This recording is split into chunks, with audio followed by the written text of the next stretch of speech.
The Japanese Genkan. Hello everyone!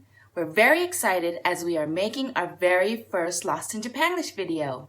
Today's topic is on the custom of taking off your shoes indoors. In Japan, you'll always remove your shoes when entering a household, in addition to any temples and shrines you may visit, and even some restaurants and bars. So today we'll be sharing the proper etiquette of taking shoes on and off and our tips and tricks to make it easy. So without further ado, let's stop in and say hello. Konnichiwa, ojamashimaasu. So before we even get inside, notice that the door opens outward. In Japan, front doors often open outward rather than inward as they often do in America. You might be wondering why this is significant. It's because as soon as you get through the doorway, there is a Genkan or Japanese entryway. So this is the Genkan. The purpose of a Genkan is to have a place to remove your shoes. What you'll often see here is a shoe shelf or storage, an umbrella stand, slippers to wear inside, a shoe horn, and a shoe shining kit, and things like that.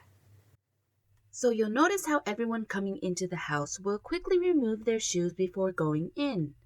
The important point to note is the step. Once you are on the step, it's considered inside the house where shoes are a no-no. The lower portion is considered an extension of the outside, so you would wear your shoes here. Here are some common problems and mistakes you might run into if you're new to this practice. You can't get your shoes off quickly. You kick off your shoes. You take off your shoes, but you step on the ground with just your socks. You step on other people's shoes. So here are some Lost in Japanglish tips to better handle these types of situations. Tip number 1. Wear shoes that are easy to take on and off. The best shoes are the ones where you can slip them on and off without using your hands. However, if you are wearing boots or shoes with laces, you can always say, "Osaki ni douzo." Please go ahead, to the people behind you. Tip number 2. Always wear nice socks. In Japan, you never know when you might be entering someone's house that requires you to remove your shoes. So you should always be prepared by wearing nice socks. Don't wear socks with holes. If you have particularly smelly feet or if it's raining, you can always carry an extra pair of clean socks to change into.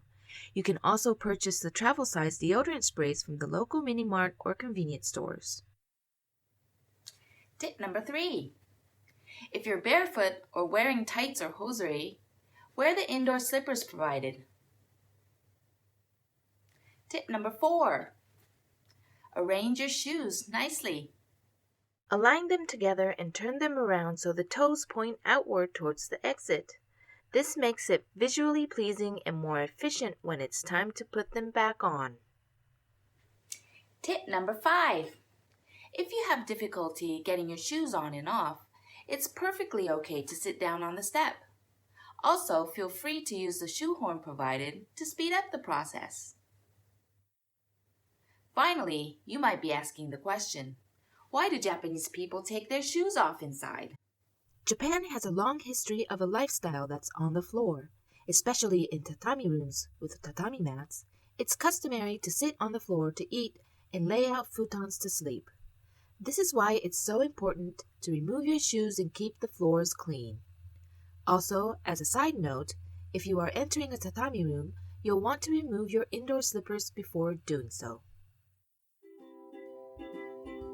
So that concludes the very first episode of Lost in Japanglish TV on Japanese Genkans. It's our hope that you now feel confident going into any home or place of business and use the Genkan like a pro. If you found this video helpful, please give us a thumbs up and share it with your friends. We can't wait to make more videos for you.